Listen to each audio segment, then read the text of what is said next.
Hello everyone, आपका स्वागत है अड्डा 24/7 क्लास 9 एंड 10 यूट्यूब चैनल पर। मैं राघवेंद्र सिंह इस सेशन में क्लास 10 का चैप्टर 12 जिसका नाम है इलेक्ट्रिसिटी, इस चैप्टर के एनसीईआरटी एक्सरसाइज का सोल्यूशन कराने वाला हूं। ऑलरेडी हमने 3 पार्ट इस चैप्टर के पढ़ लिए हैं। पहले पार्ट में हमने करंट और पोटेंशियल के बारे में पढ़ा, दूसरे पार्ट में हमने ओम्स लॉ के बारे में पढ़ा, थर्ड पार्ट में हमने heating effect of electric current के बारे में पढ़ा और इस सेशन में हम एनसीईआरटी एक्सरसाइज के सोल्यूशन करेंगे। तो शुरू करें सोल्यूशन। चलिए तो आते हैं बच्चों पहले क्वेश्चन पे एनसीईआरटी के एक्सरसाइज की। तो जैसा कि आप सामने देख पा रहे हो पहला क्वेश्चन, चलिए सॉल्व करते हैं। क्या पूछा है? A piece of wire of resistance R is cut into 5 equal parts. यानी एक वायर था जिसका रेजिस्टेंस आर था, उसको हमने 5 इक्वल पार्ट में क्या कर दिया? कट कर दिया। ठीक है। These 5 parts are then connected in parallel, और फिर उन्हीं 5 पार्ट्स को हमने क्या किया? पैरेलल में जोड़ दिया। If the equivalent resistance of this combination is R dash, then the ratio of R slash R dash is. तो पहले का रेजिस्टेंस R था और 5 इक्वल पार्ट्स को कट करने के बाद जब उसको पैरेलल में जोड़ा तो इक्विवेलेंट रेजिस्टेंस R डैश था। तो आपसे R अपॉन R डैश की वैल्यू पूछा है। ठीक है। अब हमको रेजिस्टेंस का फॉर्मूला पता होना चाहिए। ठीक है। तो रेजिस्टेंस का फॉर्मूला क्या होता है बच्चों? रेजिस्टेंस का फॉर्मूला होता है R equal to rho L by A। यहां से साफ साफ नजर आ रहा है कि जो रेजिस्टेंस है वो लेंथ ऑफ वायर के डायरेक्टली प्रोपोर्शनल होता है। ठीक है। अब हमने एक वायर मान लिया, कितने लेंथ का? 5L लेंथ का, जिसका लेंथ कितना है? 5L, और इस तार का रेजिस्टेंस कितना है? R। यही तो दिया है ना। हमने सपोज कर लिया कि length of wire is 5L और उसका रेजिस्टेंस जो दिया है R है। अब हमने इसको 5 इक्वल पार्ट्स में क्या कर दिया? कट कर दिया। तो हर पार्ट का लेंथ LL हो गया। ठीक है। तो अगर हम इसको 5 पार्ट्स में क्या करेंगे? कट कर देंगे, तो क्योंकि रेजिस्टेंस डायरेक्टली प्रोपोर्शनल होता है लेंथ के, है ना। तो अगर हम लेंथ को 1/5 कर दे, पहले लेंथ कितना था? 5L, और अब क्या हो गया? L हो गया। तो हमने 1/5 कर दिया ना, 5L into 1/5 equal to L। तो अगर हमने 1/5 लेंथ को 1/5 किया है तो इस रिलेशन से रेजिस्टेंस भी तो 1/5 हो जाएगा। तो इस पार्ट का भी रेजिस्टेंस 1/5, इस पार्ट का रेजिस्टेंस 1/5, मतलब R/5 सभी R/5 हो जाएंगे। अब इन सभी को अगर हम क्या करें? पैरेलल में जोड़ दें, तो मतलब R/5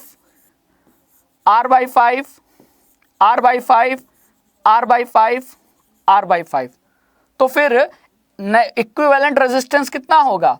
तो इक्विवेलेंट रेजिस्टेंस हो जाएगा 1/R/5, और R/5 को मैं क्या लिख सकता हूं? 5/R लिख सकता हूं। तो मैं इसके जगह इसको इरेज कर देता हूं, ये लिख देता हूं क्या?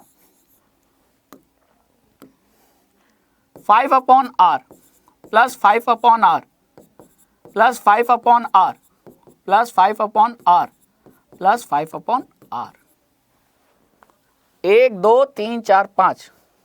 तो देखो R/5 है ना, तो 1/R/5, तो 5 ऊपर जाएगा तो 5/R हो जाएगा। और ऐसे कितने हैं? 5 हैं, तो 1 2 3 4 5।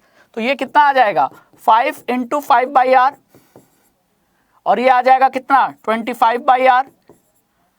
तो 1/R dash equal to 25/R। तो R डैश कितना हो जाएगा? R/25 हो जाएगा। ठीक है। तो R/R डैश की वैल्यू पूछा था, तो R/R डैश, और R डैश किसके बराबर है? R/25 के। तो 25 ऊपर जाएगा, है कि नहीं? तो ये 25 ऊपर चला गया और R ये कट गया, तो रेशियो क्या आ गया? 25/1, यानी 25। तो ये आंसर क्या होना चाहिए? इसका आंसर होना चाहिए 25। देखो आंसर आ गया कि नहीं? आ गया कि नहीं? बहुत आसान था। पहला एक लेंथ ऑफ वायर ले लिया हमने, जिसका लेंथ मान लिया हमने 5L और रेजिस्टेंस मान लिया कितना? R, और फिर इस वायर को 5 इक्वल पार्ट्स में कट कर दिया।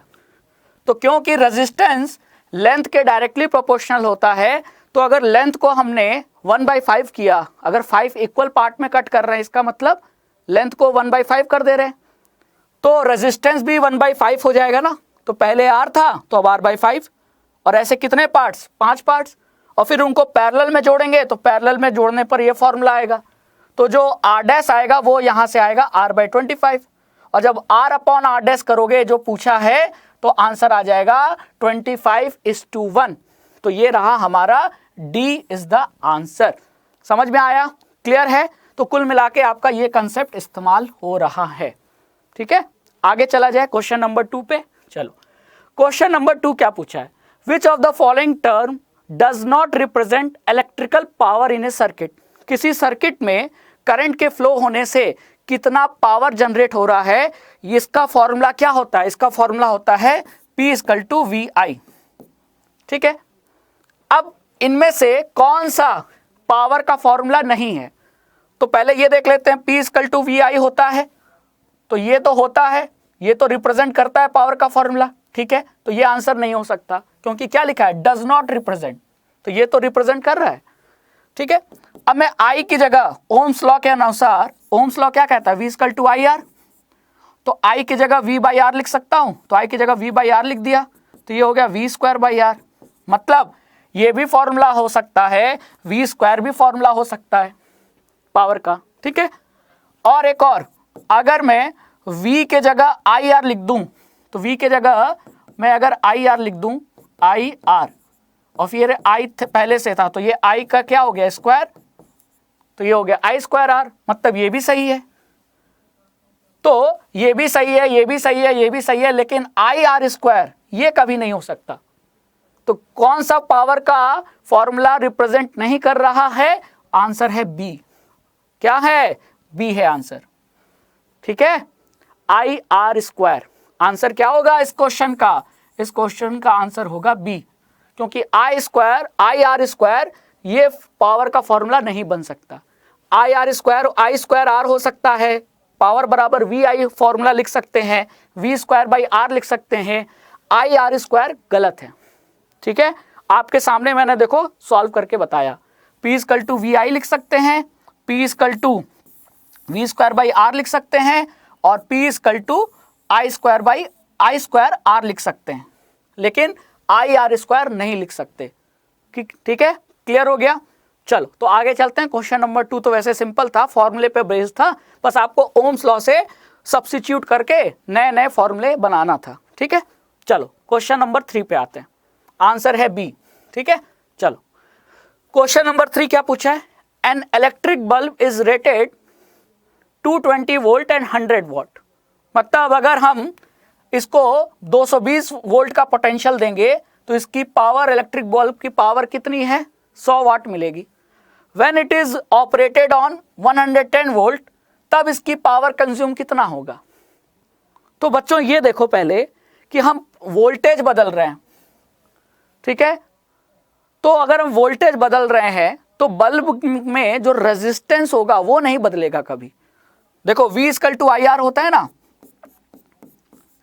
वोल्टेज बदलने से करंट बदल जाएगा, लेकिन रेजिस्टेंस नहीं बदलेगा। किसी भी एक रेजिस्टर का या किसी भी वायर का या किसी भी एक डिवाइस का जो रेजिस्टेंस है ना, वो नहीं बदलता। ठीक है, क्लियर? वोल्टेज बदलने से रेजिस्टेंस नहीं बदलता, तो रेजिस्टेंस नहीं बदलता, इस बात को हम कंसेप्ट के तौर पे पिक कर लेते हैं। ठीक है, तो अब मुझे पता है P = VI होता है, पावर का फॉर्मूला। ठीक है, इसको मैं चाहूं तो ऐसे भी लिख सकता हूं, क्या? V²/R लिख सकता हूं कि नहीं? I की जगह V/R लिख दूंगा तो ये हो जाएगा ऊपर V² और ये हो जाएगा R। ठीक है, तो पहले मैं क्या करूं? R निकाल लूं, तो पावर दिया है कितना? 100 वाट, और वोल्टेज दिया है 220, तो 220 × 220 अपॉन R, तो ये 0, ये 0, ये 0, ये 0, तो यहां से जो रेजिस्टेंस आएगा बल्ब का वो कितना आ जाएगा? 22 × 22, ये आ जाएगा कितना? 484 ओम आ गया। अब रेजिस्टेंस नहीं बदलेगा चाहे मैं वोल्टेज बदल दूं, तो अब वोल्टेज बदल कर हो गया 220 से कितना? 110, तो वोल्टेज बदल गया लेकिन रेजिस्टेंस तो नहीं बदलेगा। तो इसका मतलब अगर मैं फॉर्मूला लगाऊंगा दोबारा, P = क्या? वी स्क्वायर बाई आर, दोबारा जब यही फॉर्मूला लगाऊंगा तो मुझे नया वोल्टेज पता है और रेजिस्टेंस वही होगा जो पहले होगा, क्योंकि मैंने बोला है कि वोल्टेज बदलने से रेजिस्टेंस तो बदल नहीं रहा, तो रेजिस्टेंस वही होगा जो पहले था। तो पहले कितना था 484, तो बाद में भी 484 होगा, बाद में भी 484। और वोल्टेज क्या 110, तो 110 का स्क्वायर, ठीक है। तो इसको सॉल्व करोगे ये आ जाएगा 44, फिर इसको सॉल्व करोगे ये आ जाएगा 4, ऊपर 100 बाई 4 यानी कि 25 वॉट। तो नया पावर क्या होगा 25 वॉट। तो आंसर क्या है, आंसर है डी, आंसर है क्या डी। समझ में आया कि नहीं आया, क्लियर। तो इस तरीके से हम सॉल्व कर सकते हैं। आपको ध्यान रखना है कि मैंने यहां ये वाला फॉर्मूला यूज नहीं किया, P equal to I square R वाला फॉर्मूला यूज नहीं किया। क्यों, क्योंकि आपको पावर दिया है लेकिन करंट तो दिया नहीं है और ना रेजिस्टेंस दिया है, तो दो चीज अननोन हो जाएगी ना। तो एक चीज दिया हो, दो चीज पूछा, तो कैसे निकालोगे। तो ये फॉर्मूला मैंने नहीं लगाया, मैंने लगाया वी स्क्वायर बाई आर, क्योंकि पावर भी दिया था और वोल्टेज भी दिया था, तो दो देकर तीसरी चीज निकाला जा सकता है। तो यहां से मैंने रेजिस्टेंस निकाल लिया और यही रेजिस्टेंस बाद में भी होगा वही। अगर मैं वोल्टेज भी चेंज कर दूं 220 से 110, तो रेजिस्टेंस तो चेंज होगा नहीं। तो फिर रेजिस्टेंस निकालकर उसी रेजिस्टेंस का यूज करके मैंने पावर निकाल लिया, वही तो पूछा था पावर कंज्यूम। तो आंसर कितना आ गया 25 वॉट। क्लियर है, इजी था, बस कंसेप्ट पकड़ना था आपको, ठीक है। चलो आगे चला जाए क्वेश्चन नंबर 4 पे। बहुत बढ़िया क्वेश्चन पूछा है, क्वेश्चन नंबर 4। आइए इसको देख लेते हैं, ठीक है। यहां आपको 4 ऑप्शन दिया है, चलिए देखते हैं क्या लिखा है। 2 conducting wires, 2 conducting wires of the same material and of equal length and equal diameter are first connected in series and then parallel। मतलब कि पहले 2 वायर जिनका मटेरियल भी सेम है, मतलब मान लो दोनों कॉपर के बने हैं, दोनों की लंबाई भी सेम है, दोनों का डायमीटर भी सेम है। तो डायमीटर सेम होने की वजह से एरिया भी सेम हो गया। क्यों, क्योंकि डायमीटर सेम तो रेडियस सेम, और रेडियस सेम तो एरिया भी सेम। तो 3 चीजें देखो, रेजिस्टेंस का फॉर्मूला क्या होता है रो एल बाई ए। रो है रेजिस्टिविटी, जो कि डिपेंड करता है नेचर ऑफ मटेरियल पे। अब क्योंकि दोनों तार का मटेरियल एक ही है, दोनों एक ही मटेरियल से बनाए गए हैं, तो दोनों का रो सेम होगा, दोनों का लेंथ सेम है, दोनों का एरिया सेम है। बस उन 2 तारों को पहले हम सीरीज में जोड़ रहे हैं, फर्स्ट केस, और दूसरे केस में उन्हीं 2 तारों को हम क्या कर रहे हैं पैरेलल में जोड़ रहे हैं, है ना। तो ratio of heat produce in series and parallel combination would be, तो जो हीट प्रोड्यूस होगा पहले केस में और दूसरे केस में, उसका रेशियो क्या होगा। तो करंट के फ्लो होने से किसी सर्किट में या किसी वायर में करंट फ्लो होने से कितना हीट प्रोड्यूस होता है, इसका हमको फॉर्मूला पता है। कितना आई स्क्वायर आर टी, कितना आई स्क्वायर आर टी, ठीक है। अब देखो करंट नहीं चेंज हो रहा, टाइम नहीं चेंज कर रहे, सीरीज और पैरेलल में जोड़ने पर क्या बदलेगा, केवल आर बदलेगा। तो H equal to I square R T होता है। यानी अगर किसी टी टाइम में किसी वायर जिसका रेजिस्टेंस आर है, उसमें अगर आई करंट फ्लो करे, तो उसमें जो हीट प्रोड्यूस होगी वो होगी आई स्क्वायर आर टी। अब यहां ना आई चेंज हो रहा है, तो ये नहीं चेंज हो रहा है, इस पर मैंने स्टार मार्क लगा दिया।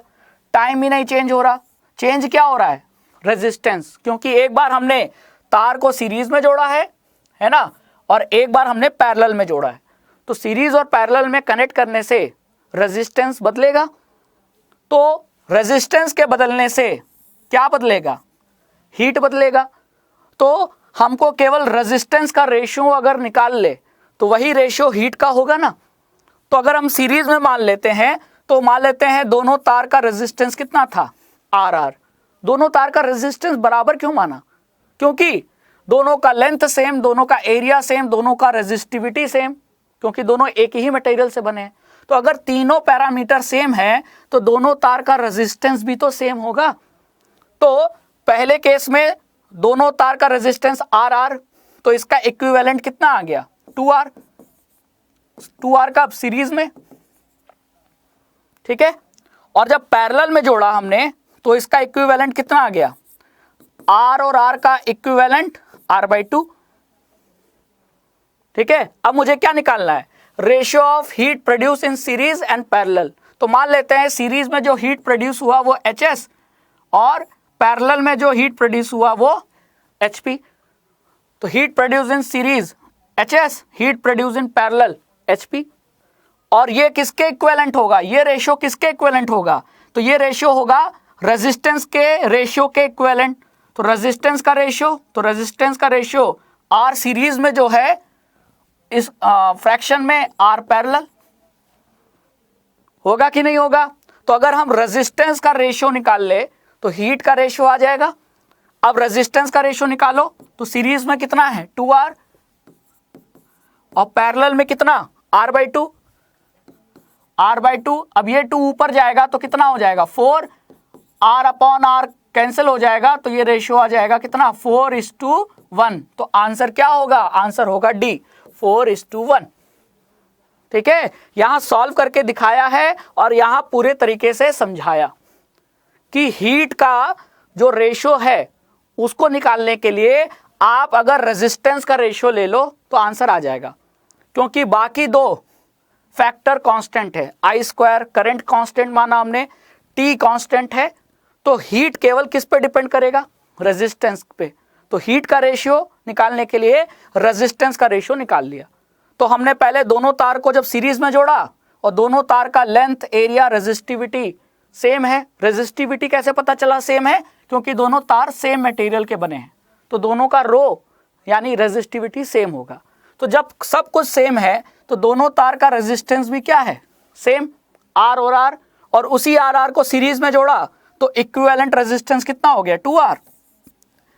और जब उसी को पैरेलल में जोड़ा तो R और R का पैरेलल में कितना हो जाएगा R/2। और फिर इसी दोनों का रेशियो ले लिया, वही रेशियो हीट का रेशियो होगा, तो आंसर आ गया 4:1। क्लियर है कि नहीं, बहुत आसान था, कंसेप्ट यहां छुपा हुआ था, ठीक है। आगे बढ़ा जाए, चलो क्वेश्चन नंबर 5 पे चलते हैं। How is a volt meter connected in the circuit to measure the potential difference between 2 points. किसी भी सर्किट में 2 पॉइंट्स के बीच में अगर हमको वोल्टेज का डिफरेंस निकालना है तो हम किसका यूज करते हैं, वोल्ट मीटर का यूज करते हैं।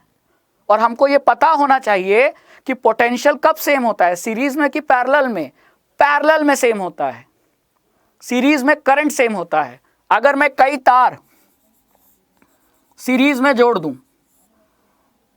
एक तार मान लो 5 ओम का, 2 ओम का, 3 ओम का, तो अगर यहां से 10 एम्पियर करंट जा रहा है तो इसमें भी 10 एम्पियर करंट जाएगा, इसमें भी 10 एम्पियर करंट जाएगा। तो सीरीज में करंट सेम होता है, I सेम। लेकिन जब पैरेलल में तार जुड़े हों, जैसे ये देखो पैरेलल में जुड़े हैं ना, है कि नहीं, तो अगर इधर इन 2 पॉइंट्स के बीच का डिफरेंस, पोटेंशियल का डिफरेंस अगर मान लो कितने वोल्ट का है, 15 वोल्ट का, तो यही 15 वोल्ट इसके क्रॉस भी होगा, यही 15 वोल्ट इसके क्रॉस भी होगा, यही 15 वोल्ट इसके क्रॉस भी होगा। तो पैरेलल कॉम्बिनेशन में पोटेंशियल सेम होता है। तो हमको जब पता है कि पैरेलल कॉम्बिनेशन में पोटेंशियल सेम होता है, तो पोटेंशियल को मेजर करने के लिए, V को मेजर करने के लिए वोल्ट मीटर आप सीरीज में लगाओगे सर्किट के साथ कि पैरेलल में लगाओगे, पैरेलल में लगाना पड़ेगा। तो हमारा आंसर आ गया, हमारा आंसर आ गया। ये देखो, ये हमारा क्या दिख रहा है, सर्किट। देखो ध्यान से, ये है बैटरी,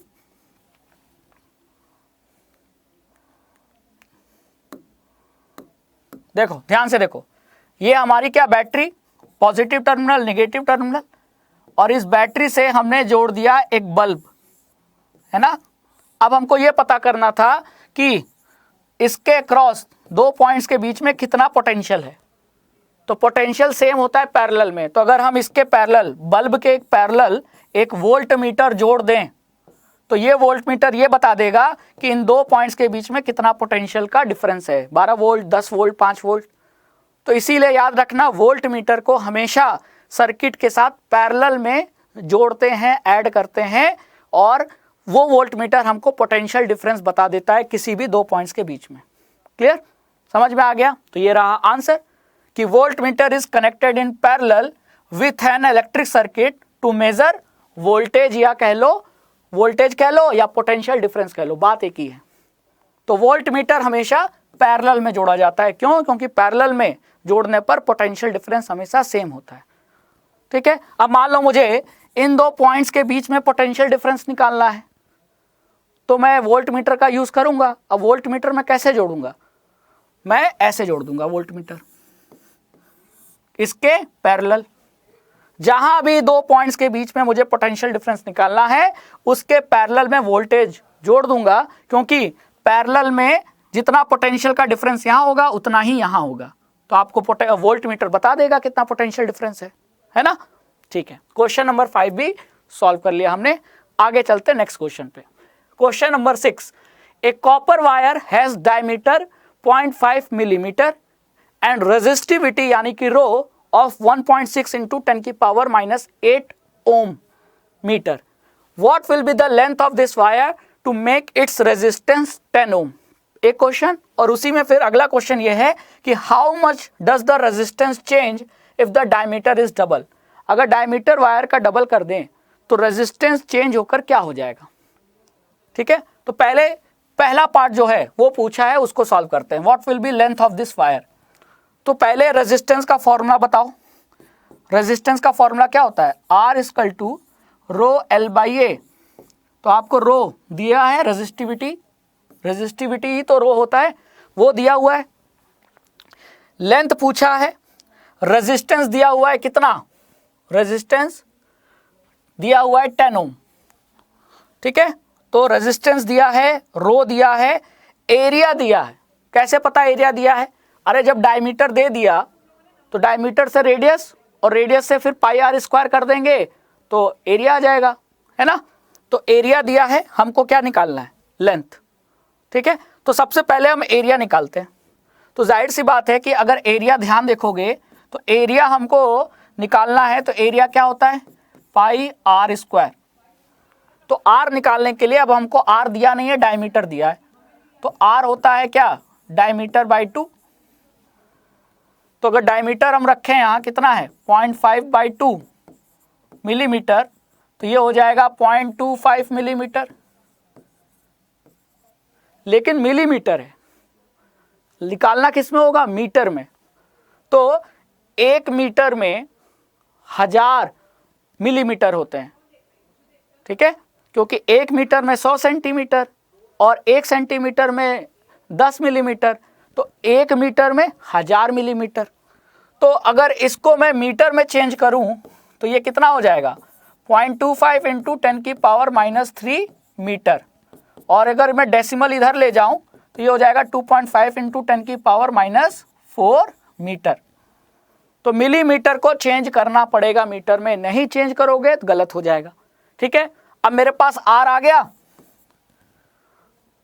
r आ गया ना।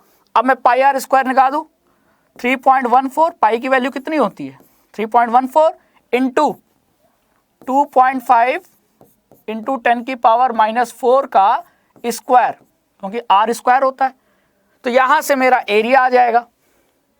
ठीक है, तो जब आप इसको सॉल्व करोगे तो आपको एरिया मिल जाएगा, है ना? तो एरिया जो मिलेगा वो कितना मिलेगा? 1.96 इंटू 10 की पावर -7 मीटर स्क्वायर, क्योंकि r का स्क्वायर था, तो meter into meter, meter square, ये एरिया आ जाएगा। ठीक है, अब आपको एरिया मिल गया मीटर स्क्वायर। रेजिस्टिविटी दिया ये था रो ये हो गया, और रेजिस्टेंस दिया ये 10 ओम। सारी वैल्यू पुट कर दो, ये वैल्यू यहाँ पुट करो, ये जो वैल्यू है ये यहाँ पुट होगा, ये जो 10 ओम है वो यहाँ पुट करोगे तो क्या आ जाएगा? लेंथ आ जाएगा। और जब आप इसको सॉल्व करोगे तो आपका लेंथ आ जाएगा कितना? 122.72। कैलकुलेशन आपको करना पड़ेगा। ठीक है, पावर और कैलकुलेट करके देखो, फॉर्मूला पकड़ो, कंसेप्ट पकड़ो, कैलकुलेशन खुद सीखो, है ना? चलो, तो लेंथ आ गया, तो हमारे पहले पार्ट का आंसर आ गया। What will be length of this wire? 122.72 meter. ठीक है, तो हमने फॉर्मूला ये वाला लगाया, ध्यान रखना, R equal to rho L by A। ठीक है, तो यहां से हमने L निकाल लिया, सब कुछ दिया था, L हमने निकाल लिया। अब दूसरा पार्ट क्या पूछा है कि अगर हम इस डायमीटर को डबल कर दें तो रेजिस्टेंस जो पहले 10 ओम था वो चेंज होकर कितना हो जाएगा। तो देखो, ध्यान से देखो, R क्या कर रहा हूं मैं, देखो R equal to rho L by A, तो इसको मैं R equal to rho L by pi R square लिख सकता हूं। अब R को मैं डायमीटर के टर्म में लिखूं तो क्या लिखूंगा, R equal to rho L upon R क्या होता है, R होता है D बाई 2, तो R स्क्वायर मतलब D स्क्वायर बाई 4, तो पाई D स्क्वायर बाई 4, है ना। अब क्वेश्चन में ये बोल रहा है कि मैं अगर डायमीटर डबल कर दूं, तो केवल डायमीटर डबल करने को बोला है, ना रो बदल रहा है ना लेंथ बदल रहा है, पाई वैसे भी कांस्टेंट है, 4 वो भी कांस्टेंट हो गया, बस D बदल रहा हूं। तो इसका मतलब कि R का जो रिलेशन बन रहा है D के साथ, डायमीटर के साथ, वो क्या बन रहा है, 1 अपॉन D स्क्वायर, यही तो बन रहा है। बाकी सब चीजें तो कांस्टेंट है, केवल क्या बदल रहा है, डायमीटर को बदल रहा है। तो रेजिस्टेंस और डायमीटर के बीच में जो रिलेशन हमने निकाला वो क्या निकाला, ये D नीचे है ना, D का स्क्वायर तो नीचे है, तो R is inversely proportional to diameter का स्क्वायर। तो अगर मैं इसको डबल कर दूं, तो अगर ये डायमीटर डबल हो जाएगा तो 2D का स्क्वायर, तो 2D का स्क्वायर मतलब 1 अपॉन 4D स्क्वायर, है ना। तो इसको मैंने डबल किया तो आप देख रहे हो रेजिस्टेंस क्या हो जा रहा है, 1/4 हो गया। पहले मान लेते हैं रेजिस्टेंस R1, पहले मतलब रेजिस्टेंस मान लेते हैं R1 और बाद वाला रेजिस्टेंस R2। तो ये क्योंकि R1 अपॉन ये आज इनवर्सली प्रोपोर्शनल है D स्क्वायर के ना, तो मान लेते हैं पहले D स्क्वायर था, ठीक है, पहले क्या था D स्क्वायर, और बाद में चेंज होकर क्या हो गया बताओ, ये हो गया 4D स्क्वायर, क्या हो गया 4D स्क्वायर, ये कट गया। अब यहां से R2 क्या आया, R2 आ गया R1/4, यानी पहले जो रेजिस्टेंस था उसका 1/4 हो गया नया वाला रेजिस्टेंस, है ना। तो इसका मतलब डायमीटर डबल करोगे तो रेजिस्टेंस 1/4 हो जाएगा, ये रहा आंसर। तो 1/4 मतलब पहले कितना था, R1 पहले कितना मानना था, R1 हमने पुराना वाला रेजिस्टेंस 10 है ना, तो 10 है तो 10/4 कितना हो जाएगा बताओ, 10/4, 4 2 जा 8, 2.0, 4 5 जा 20, तो आ गया 2.5 ओम। तो डायमीटर को डबल करने से रेजिस्टेंस 1/4 हो जाएगा, क्योंकि डायमीटर का स्क्वायर था, यही रिलेशन था ना। तो इसको, ये इनवर्सली प्रोपोर्शनल है, तो इसको बढ़ाओगे तो ये घटेगा। तो हमने D को डबल किया तो D का स्क्वायर मतलब 4 टाइम्स डायमीटर बढ़ गया। तो अगर ये डायमीटर 4 टाइम्स बढ़ गया तो रेजिस्टेंस 4 टाइम्स कम हो गया। तो पहले कितना 10 था, इसका 4 टाइम्स कम हो गया, मतलब 1/4 हो गया, 1/4 मतलब 2.5 ओम। ठीक है, समझ में आ गया। चलो आगे चलते हैं नेक्स्ट क्वेश्चन पे। क्वेश्चन नंबर 7, ध्यान से पढ़ो। The value of current flowing in a given resistor for the corresponding values of potential difference V across the resistor are given below. मतलब पोटेंशियल अप्लाई करने पर जो रजिस्टर में करंट फ्लो हुआ उसकी वैल्यू दे रखा है। यानी कि अगर जब हमने 1.6 वोल्ट अप्लाई किया तो करंट कितना फ्लो हुआ 0.5, जब 3.4 वोल्ट अप्लाई किया तो इतना करंट फ्लो हुआ 1 एम्पियर, 6.7 तो करंट कितना फ्लो हुआ 2 एम्पियर। इस तरीके से ये डाटा दे रखा है। अब हमसे पूछा है कि plot a graph between V and I and calculate the resistance of that register. तो हमको V और I में ग्राफ प्लॉट करना है। तो ओम्स लॉ V = IR होता है। तो अगर हम V और I में ग्राफ प्लॉट करेंगे तो ग्राफ में 2 एक्सिस होते हैं, X और Y। एक में V ले लिया, एक में I ले लिया, तो V/I क्या देगा हमको, R देगा। तो जब हम V और I के बीच में ग्राफ प्लॉट करेंगे तो उससे हमको मतलब इन दोनों का रेशियो लेंगे तो क्या मिलेगा, रेजिस्टेंस मिलेगा।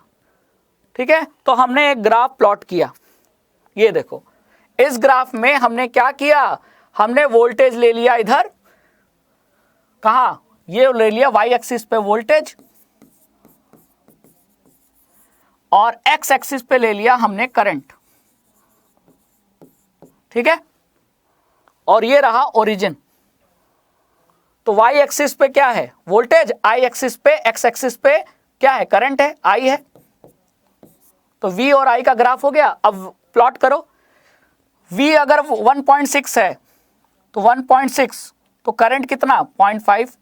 तो ये हमने ऐसे देखा तो यहाँ मिला, दोनों कहाँ मिल रहे हैं, ये है 1.6 और ये है 0.5, तो ये मिला यहाँ।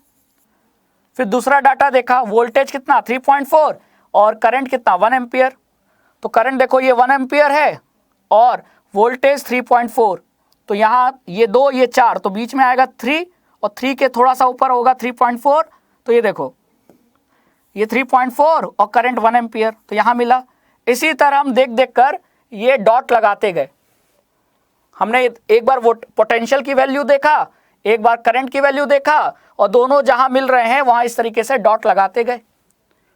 तो जब हमने ये डॉट लगाया तो ये डॉट क्या बता रहा है, ये क्या बता रहा है, ये देखो ये वर्टिकल लाइन पोटेंशियल है और हॉरिजॉन्टल लाइन क्या है, करंट।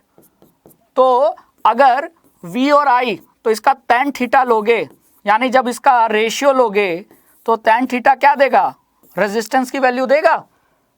तो इसका मतलब हमको क्या करना है, यहाँ वोल्टेज कितना है 1.6 V अपॉन I करना है हमको, तो 1.6 अपॉन 0.5। फिर अगली बार 3.4 upon I V upon I करना है, तो एक बार यहाँ किया, एक बार यहाँ किया, एक बार यहाँ किया। तो जब सॉल्व किया, दोनों का रेशियो लिया, तो हमारा रेजिस्टेंस का वैल्यू आ गया। तो इस पॉइंट पे जो रेजिस्टेंस मिला हमको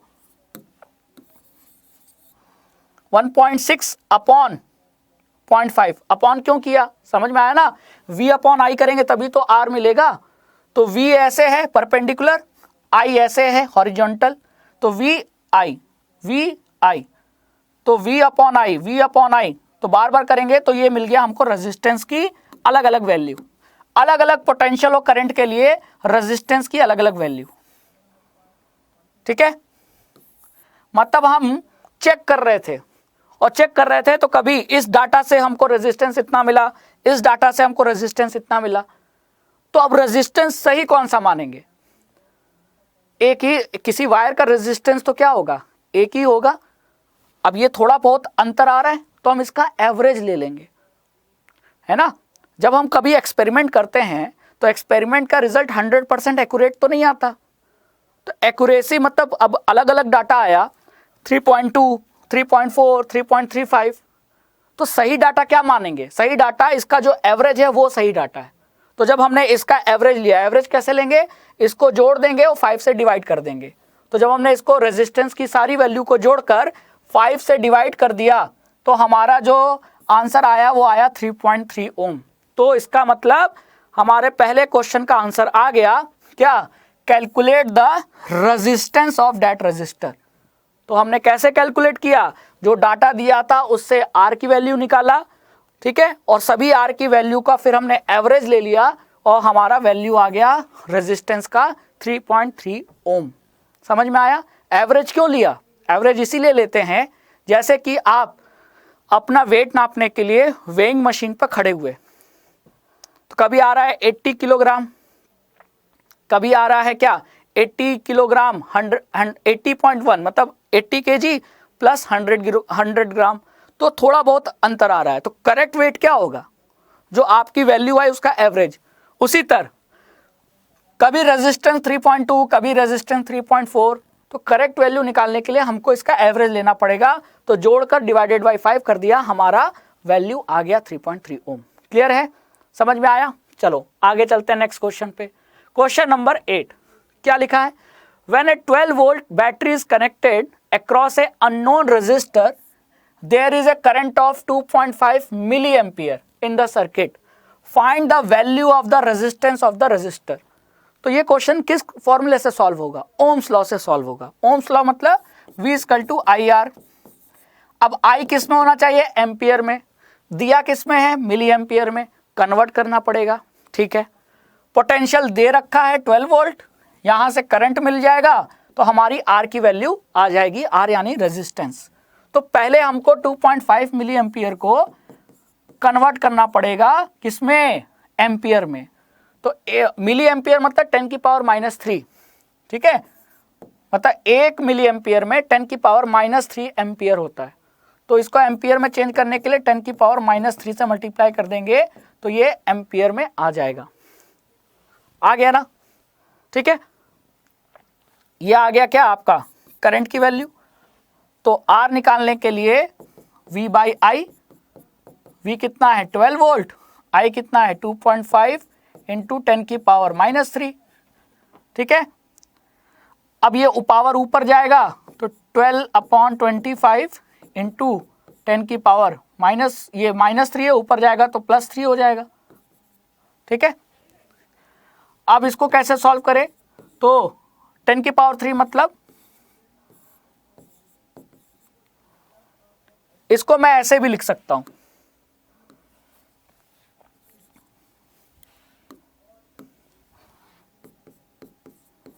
ये हो जाएगा 4 टाइम्स और 4 0 × 0, 4 2 × 8, 4 1 × 4, 480। 480 है ना, 480 आया कि नहीं आया? आया कि नहीं आया? बिल्कुल। तो 480 ओम आ गया। और 480 ओम को आप ऐसे भी लिख सकते हो, ये 480 ओम तो है, मैंने 480 ओम निकाला। अब 480 ओम को चाहो तो ये भी लिख दो, 4.8 × 10⁻³ ओम। अगर मैं इसको सॉल्व करूंगा तो ये कितना आएगा?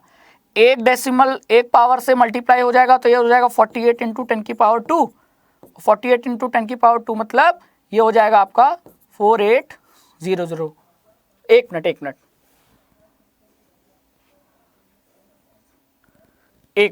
इसको मैं फिर से सॉल्व कर देता हूं, ठीक है।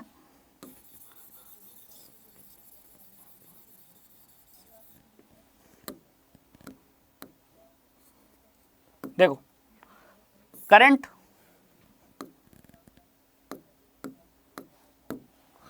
मिली एम्पियर में था, तो मिली एम्पियर को एम्पियर में बदलने के लिए 10⁻³ कर दिया तो हमारा I आ गया। V दिया था 12 वोल्ट, तो R निकालने के लिए सिंपली क्या करना है? V/I करना है। V कितना है? 12, और करंट कितना है? 2.5 × 10⁻³ ठीक है। हमने अब इसे डेसिमल हटाएंगे तो ऊपर 0 लगा देंगे, ये डेसिमल हट गया, तो 120/25 × 10⁻, ये -3 ऊपर जाएगा, 3 हो जाएगा, ठीक है।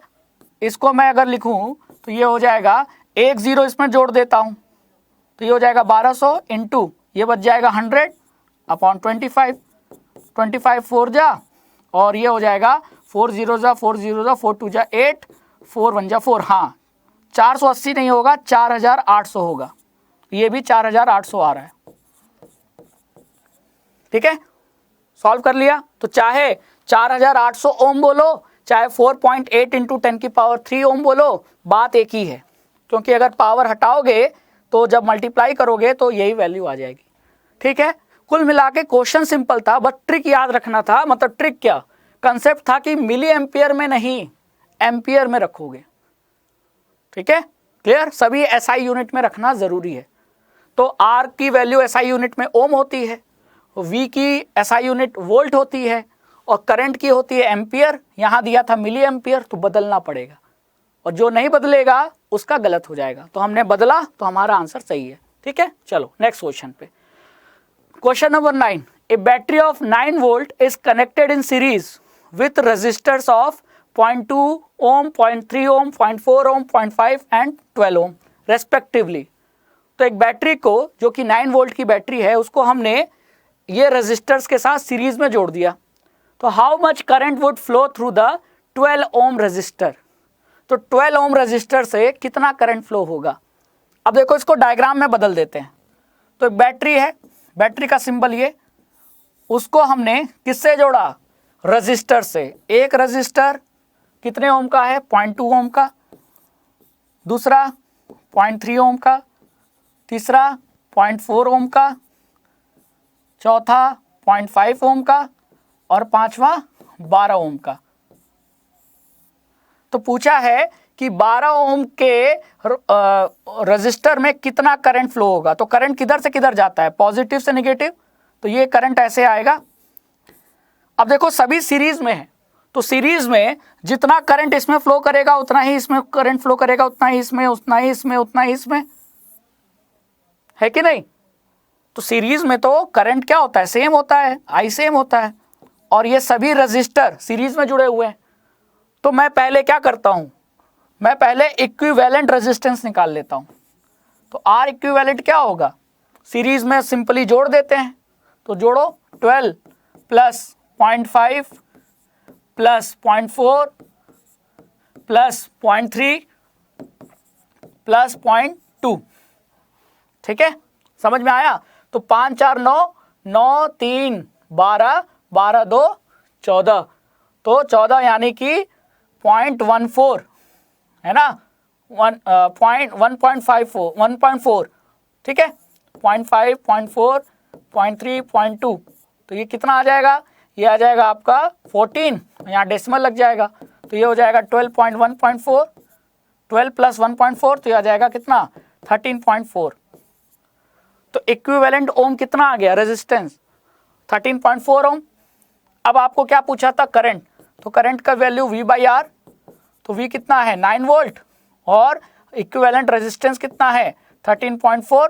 अब जब आप इसको सॉल्व करोगे 9/13.4 को, तो आपकी वैल्यू आ जाएगी कितनी? 0.67 एम्पियर। देखो वही किया है ना, किया है कि नहीं? और ये करंट यहां से निकलेगा और यही करंट किस में जाएगा? इसमें जाएगा। वही करंट इतना जाएगा, वही इसमें जाएगा, वही इसमें जाएगा, वही 12 ओम में जाएगा। तो जो टोटल करंट है वो सभी में सेम होगा। तो पूछा था 12 ओम के रजिस्टर में कितना करंट जाएगा, तो वही जाएगा जो हमने निकाला था 0.67 एम्पियर, क्योंकि सीरीज में करंट की वैल्यू सेम रहती है। अगर यही पूछ लेता 0.3 ओम के रजिस्टर में कितना करंट जाएगा, तब भी आंसर यही होता। ठीक है, क्लियर हो गया? तो ये हो गया आपका आंसर 0.67 एम्पियर क्वेश्चन नंबर 9 का। आगे चले नेक्स्ट क्वेश्चन पे, क्वेश्चन नंबर 10। ठीक है, ध्यान से देखना। How many 176 ohm resistor in parallel are required to carry 5 ampere on a 220 volt line. यानी कितने रजिस्टर, हर का रेजिस्टेंस 176 ओम है, उनको पैरेलल में जोड़ा जाए ताकि 220 वोल्ट के वो पोटेंशियल डिफरेंस पे कितना करंट फ्लो हो? 5 एम्पियर का करंट फ्लो। तो हमको हर एक तार का रेजिस्टेंस दे रखा है, और ऐसे कितने तार, सभी का हर मतलब एक का भी, एक तार उसका भी 176, दूसरा तार उसका भी 176, तीसरा तार उसका भी 176। तो ऐसे कितने तारों को पैरेलल में जोड़ा जाए ताकि 5 एम्पियर का करंट फ्लो हो 220 वोल्ट पे। ठीक है, तो पहले इक्विवेलेंट निकालना पड़ेगा। बिना इक्विवेलेंट निकाले आप सॉल्व नहीं कर पाओगे। तो इक्विवेलेंट रेजिस्टेंस कैसे निकलेगा? इक्विवेलेंट रेजिस्टेंस कैसे निकलेगा? तो V = IR, और ये जो R होगा वो इक्विवेलेंट होगा। तो यहां से V हमको पता है 220, I पता है कितना? 5। तो 220 को 5 से डिवाइड कर दो, आ जाएगा आपका R इक्विवेलेंट। तो ये हो जाएगा 5 4 जा 20, फिर 20, तो 5 4 जा 20, तो R इक्विवेलेंट आ गया 44 ओम। और एक तार का 176 ओम है, तो ऐसे कितने तार हों जिनको पैरेलल पे जोड़ने पे जो इक्विवेलेंट रेजिस्टेंस है वो 44 ओम आए। तो इक्विवेलेंट रेजिस्टेंस में फॉर्मूला, पैरेलल में फॉर्मूला क्या होता है? कॉम्बिनेशन ऑफ रेजिस्टेंस का। तो ये होता है आपका 1/R = 1/R1 plus 1/R2 plus 1/R3 plus, ऐसे जोड़ते चले जाओ, यही होता है ना। तो हमारे पास इक्विवेलेंट आ गया कितना? 44। तो 1/44 = 1/176 प्लस 1/176। ऐसे कितने? तो n मान लेते, ऐसे मान लो कितने हैं, 1 2 5 हमको नहीं पता, वही तो निकालना है। तो ऐसे मान लो n रजिस्टर हैं जिनको मिलाने पर, पैरेलल में जोड़ने पर इक्विवेलेंट रेजिस्टेंस 44 आ रहा है। तो ये फॉर्मूला बन गया 1/44 इजकल टू n। 2 होते तो 2/176 होता, 3 होते तो 3/176, n है तो n/176। तो n की वैल्यू यहां से कितनी आएगी, n की वैल्यू आएगी 176/44। ठीक है, 2 से डिवाइड कर दो या तो 11 से डिवाइड कर दो 11 4 जा 44 और 11 1 जा 11 और कितना हुआ 6, 11 6 जा 66, ये हो गया 4।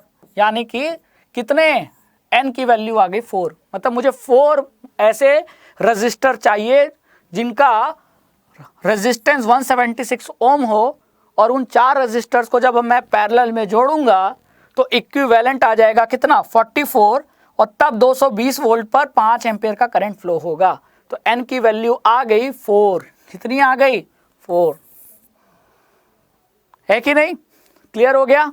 चलिए क्वेश्चन नंबर 10 सॉल्व कर लिया, आगे चलते हैं क्वेश्चन नंबर 11 पे। शो, दिखाओ, how would you connect 3 register, कैसे आप 3 रजिस्टर को जोड़ोगे।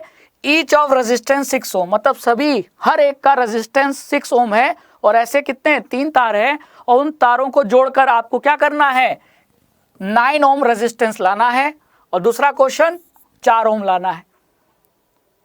तो मैं पहले इस क्वेश्चन पे ध्यान जाता है 11 के फर्स्ट पे। तो मेरे पास 6 ओम के 3 हैं तार और मैं इनको किस तरीके से जोड़ूं, किसको पैरेलल में किसको सीरीज में, कि जोड़ने के बाद उनका इक्विवेलेंट रेजिस्टेंस कितना आ जाए 9 ओम आ जाए। तो बताओ, सोचो सोचो, अगर मैं इन तीनों को सीरीज में जोड़ दूंगा तो 6 6 6 18 हो जाएंगे, बात नहीं बनेगी। अगर मैं इन तीनों को पैरेलल में जोड़ दूंगा तो 1/6 प्लस 1/6 प्लस 1/6 तो 3/6 तो 1/2 हो जाएगा। तो आंसर आ जाएगा 2 ओम, तब भी बात नहीं बनेगी। तो इन तीनों को मैं सीरीज में जोड़ूंगा तब भी आंसर नहीं आएगा 9 ओम और पैरेलल में जोड़ूंगा तब भी आंसर नहीं आएगा। तो अब मैं क्या करूं, तो किसी 2 को सीरीज या पैरेलल में जोड़ना पड़ेगा। तो अब मैं क्या कर रहा हूं, मेरे दिमाग में एक चीज आया कि चलो इन दोनों को मैं पैरेलल में जोड़ देता हूं। तो इन दोनों को पैरेलल जोड़ा तो कितना आएगा 6 और 6 का पैरेलल कॉम्बिनेशन, इक्विवेलेंट क्या बनेगा 1/6 प्लस 1/6, 2/6 मतलब 1/3 मतलब 3 ओम। अच्छा, तो अगर मैं इनको इस तरीके से पैरेलल में जोड़ दूं 6 और 6 को, तो ये आ जाएगा इसका इक्विवेलेंट 3 और फिर इस 3 को इस 6 के साथ सीरीज में जोड़ दूं तो मेरा आ जाएगा इक्विवेलेंट 9 ओम। तो आ गया, मतलब कि मैं क्या करूंगा 9 ओम के लिए, 9 ओम को पाने के लिए मैं 2 6 ओम को पैरेलल में जोड़ूंगा और फिर उसके साथ एक 6 ओम के तार को सीरीज में जोड़ूंगा, तब मेरा 9 ओम आंसर आ जाएगा। तो ये रहा पहले का आंसर। देखो, इन 2 को मैंने पैरेलल में जोड़ा और इन 2 को इस 6 के साथ सीरीज में जोड़ दिया। ठीक है, तो कनेक्ट 2 6 ओम इन पैरेलल और इसके इक्विवेलेंट को इसके तीसरे के साथ सीरीज में, तो मेरा 9 ओम आंसर आ जाएगा, क्योंकि इसका 6 और 6 का पैरेलल 3 और 3 और 6 सीरीज में 9। क्लियर है कि नहीं? हो गया सॉल्व। अब आते हैं 4 ओम के लिए। 4 ओम कैसे लाऊं, सोचो, दिमाग लगाओ, सोचो सोचो, बिना सोचे काम नहीं चलेगा। 6 ओम है, 3 तार दिए गए हैं, इनको किस तरीके से मैं सीरीज पैरेलल में जोड़ूं कि ये क्या आ जाए, बताओ 4 ओम आ जाए। सोचिए सोचिए, समझिए, तब उत्तर दीजिए। बताओ बताओ, ये रहा आंसर। 2 को मैं सीरीज में जोड़ दूं, 6 ओम 6 ओम सीरीज में जोड़ूंगा तो क्या हो जाएगा 6 6 12 और फिर ये 12 तीसरे तार 6 ओम के साथ पैरेलल में हो गया। अब इसका पैरेलल तो 1/6 प्लस 1/12 1/r इक्वल टू ये हो जाएगा।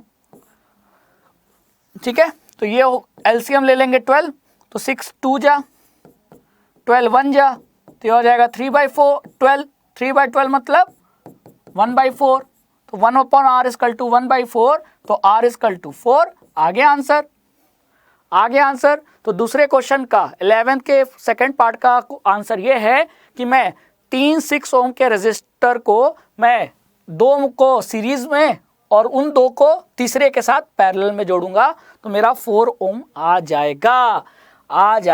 ये रहा आंसर। ठीक है, क्लियर कट आंसर आ गया ना। ये इस तरीके से इन टाइप के क्वेश्चन को सॉल्व करना है।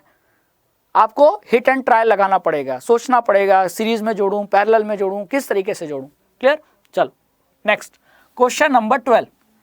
Several electric bulb design to be used on a 220 volt electric supply line are rated 10 watt. कई सारे बल्ब, सबका पावर दे रखा है कितना, 10 वॉट है। ठीक है।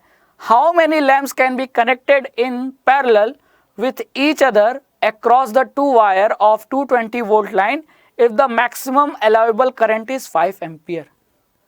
तो मैं कितने लैंप, हर लैंप का पावर दे रखा है कितना, 10 वॉट, तो ऐसे कितने लैंप, 10 वॉट के लैंप को जोड़ूं मैं किसमें, पैरेलल में, ताकि मैक्सिमम करंट फ्लो हो कितना, 5 एम्पियर का, है ना। तो अब ये कैसे सॉल्व होगा, देखो पहले तो देखो करंट मैक्सिमम होने के लिए क्या जरूरी है, रेजिस्टेंस कम हो। रेजिस्टेंस मतलब रुकावट, करंट को फ्लो होने में जो रुकावट है वही तो रेजिस्टेंस होता है। तो ज्यादा रेजिस्टेंस मतलब कम करंट फ्लो होगा। लेकिन क्वेश्चन में क्या दिया है, मैक्सिमम अलाउबल करंट, मतलब हम चाहते हैं ज्यादा से ज्यादा करंट फ्लो हो। तो ज्यादा से ज्यादा करंट फ्लो तब होगा जब रेजिस्टेंस कम होगा। करंट और रेजिस्टेंस दोनों एकदम अपोजिट होते हैं। रेजिस्टेंस ज्यादा तो करंट कम, रेजिस्टेंस कम तो करंट ज्यादा। तो करंट ज्यादा रखने के लिए मुझे रेजिस्टेंस कम रखना पड़ेगा, है ना। अब मैं रेजिस्टेंस पहले निकालूं तो निकालना पड़ेगा ना कि नहीं रेजिस्टेंस। ठीक है। तो रेजिस्टेंस कम कैसे होगा, जब मैं सीरीज में जोड़ूं कि पैरेलल में जोड़ूं। तो आपको पता है कि सीरीज में जोड़ने पर रेजिस्टेंस बढ़ जाता है। जैसे 10 और 10 सीरीज में जोड़ दूंगा तो कितने हो जाएंगे, 20। लेकिन 10 और 10 को मैं पैरेलल में जोड़ूंगा तो इक्विवेलेंट कितना हो जाएगा, 5। तो पैरेलल में जोड़ने पर रेजिस्टेंस कम हो जाता है कि नहीं। ठीक है, इतना आपको समझ में आ गया। तो जब पैरेलल में जोड़ने पर रेजिस्टेंस कम हो जाता है तो रेजिस्टेंस निकालो। कैसे निकालोगे, पावर दिया है ना। पावर दिया है तो पावर इक्वल टू वी आई होता है, और वी आई को मैं v²/r लिख सकता हूँ। जी हाँ, लिख सकता हूँ। तो मैंने लिखा v²/r। पावर कितना दिया है, पावर आपका 10 वॉट दिया बल्ब का, और पोटेंशियल कितना है 220। तो आ जाएगा resistance 10 equal to 220 into 220 upon R. ये कटा इससे और आर आ गया, ये 22 इंटू 22 आया 484, साथ में 0 लग जाएगा तो आ गया ओम कितना, 4840 ओम आ गया। अब आपसे पूछा है कि हाउ मेनी लैम्प, कितने लैम्प को कनेक्ट किया जाए, ठीक है, पैरेलल में, तो आपका क्या आ जाए, आपका मैक्सिमम अलाउएबल करंट आ जाए। ठीक है।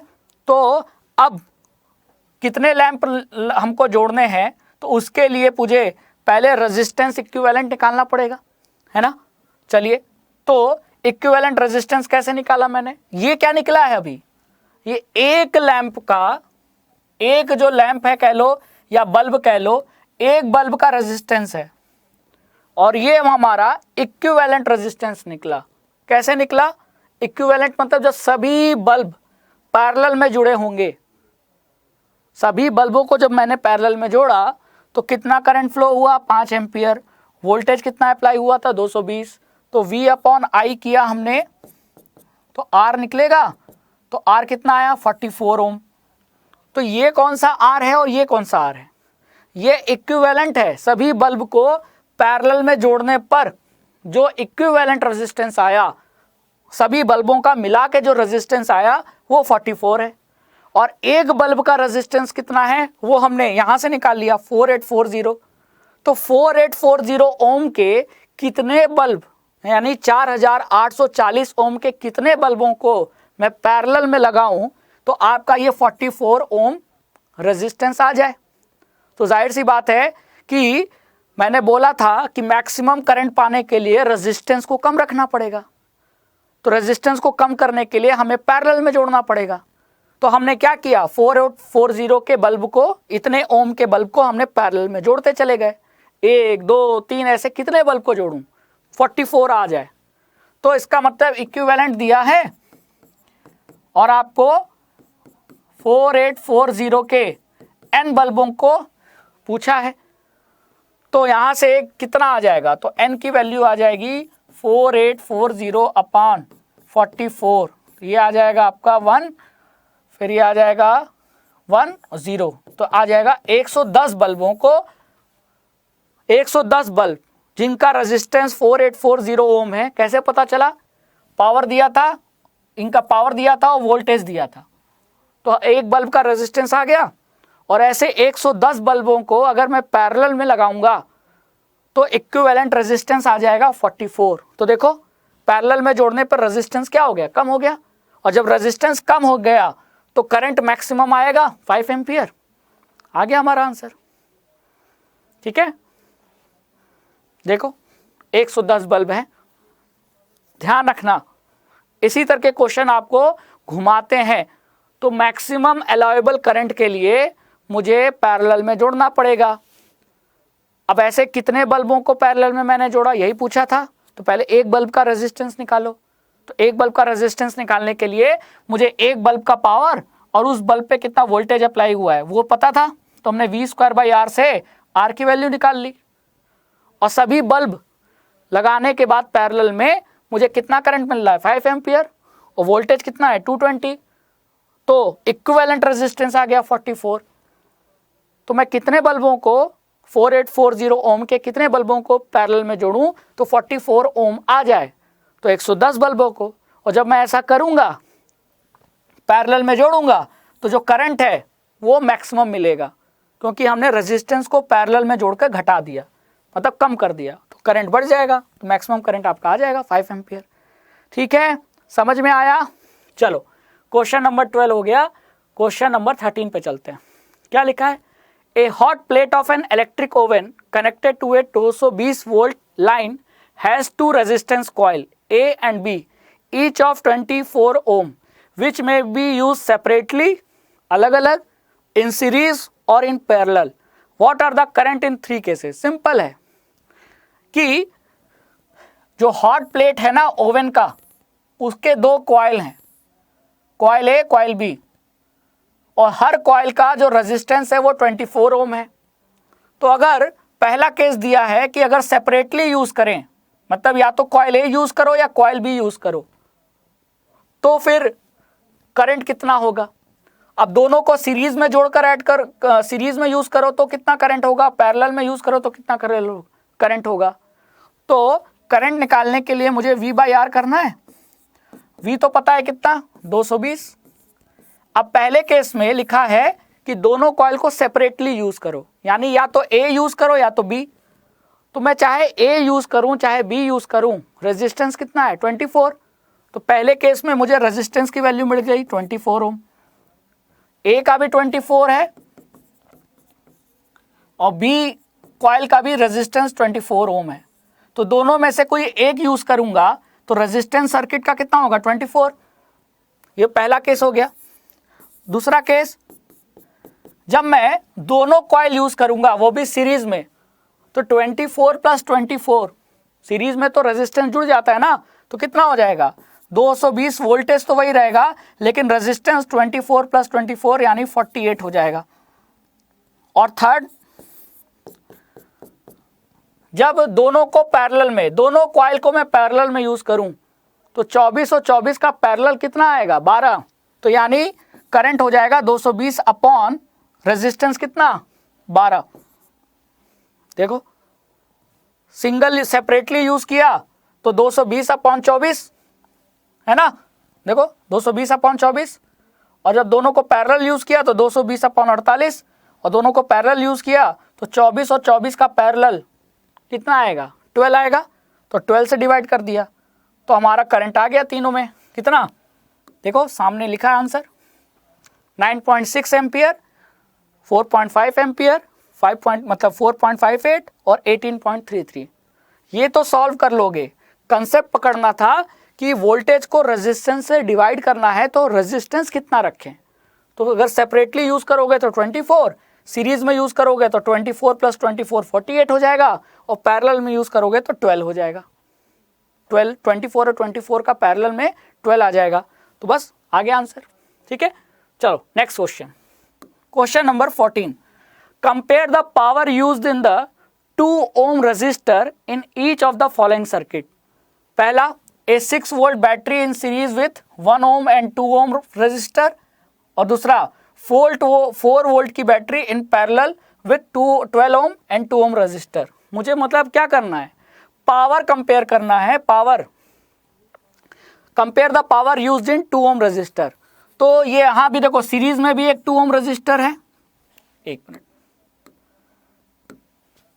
सीरीज में भी 1 ohm और 2 ohm, तो एक 2 ohm में रजिस्टर है कि नहीं, और पैरेलल में 2 रजिस्टर जोड़ा गया, 12 ohm और 2 ohm।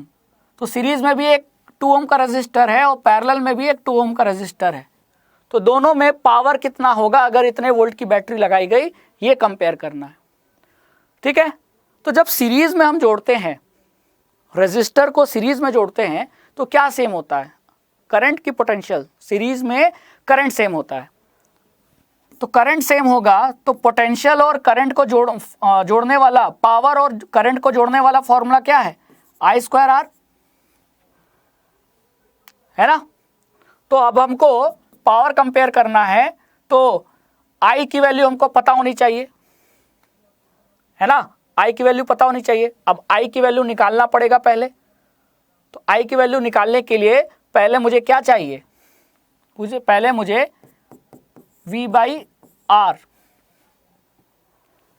अब पहले केस में V पता है, R अब सीरीज में है, तो सीरीज में कितना हो जाएगा, 2 ohm और 3 ohm। तो V हो जाएगा 6 और ये हो जाएगा 2 और 3, 2 और 1 का 3, तो कितना हो जाएगा 2 एम्पियर। अब 2 एम्पियर आ गया, तो यहां से पावर कितना निकलेगा, I² मतलब 2 का स्क्वायर, मतलब 2 का स्क्वायर इंटू रेजिस्टेंस। रेजिस्टेंस किस में पूछा है, 2 ohm में पूछा है, तो ये आ जाएगा 2 × 2 = 4, 4 × 2 = 8 वॉट। तो पहले का आंसर आ गया 8 वॉट। ठीक है, देखो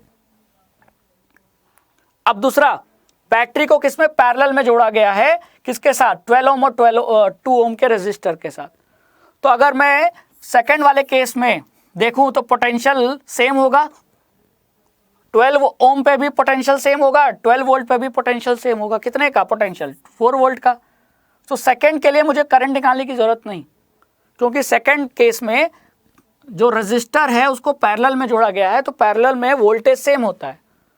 तो जो वोल्टेज सेम है, तो मैं डायरेक्टली पावर का फॉर्मूला सेकंड केस के लिए लगाऊंगा, पावर = V²/R। अब दोनों में, इस पे भी 6 वोल्ट लगेगा, इस पे भी 6 वोल्ट। अब मुझे पता किस पे करना है, 2 ohm वाले पे।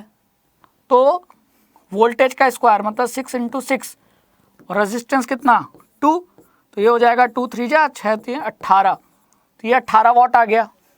तो कंपेयर करना है, तो पहले केस में पावर 8 वॉट है और दूसरे केस में 18 वॉट है कि नहीं, है कि नहीं। ठीक है, क्लियर। अच्छा 4, एक मिनट, एक गलती हो गई, 6 ohm यहां नहीं लगाया, 4 वोल्ट लगाया। ठीक है, तो मैं V² जो करूंगा वो 4 का करूंगा। किसका करूंगा, 4 का करूंगा। एक मिनट, V²/R है ना, तो जब पैरेलल में जुड़ा है तो पोटेंशियल कितना लगा है, 4 वोल्ट। ठीक है, तो 4 × 4, और रेजिस्टेंस किसके क्रॉस पूछा है, मतलब इसके क्रॉस भी 4 वोल्ट लगा, इसके क्रॉस भी 4 वोल्ट लगा। तो 4 × 4 = 16, 16/2 कितना आएगा 8, तो ये आ जाएगा 8 वॉट। तो दोनों केस में पावर सेम रहेगा। ठीक है, क्लियर हो गया। देखो ध्यान लगाना है कि पूछा किसके क्रॉस है ना। देखो इसका डायग्राम से समझ लो, डायग्राम से बहुत सिंपल है। पहला जो डायग्राम बनेगा जिसमें एक 6 वोल्ट की बैटरी है,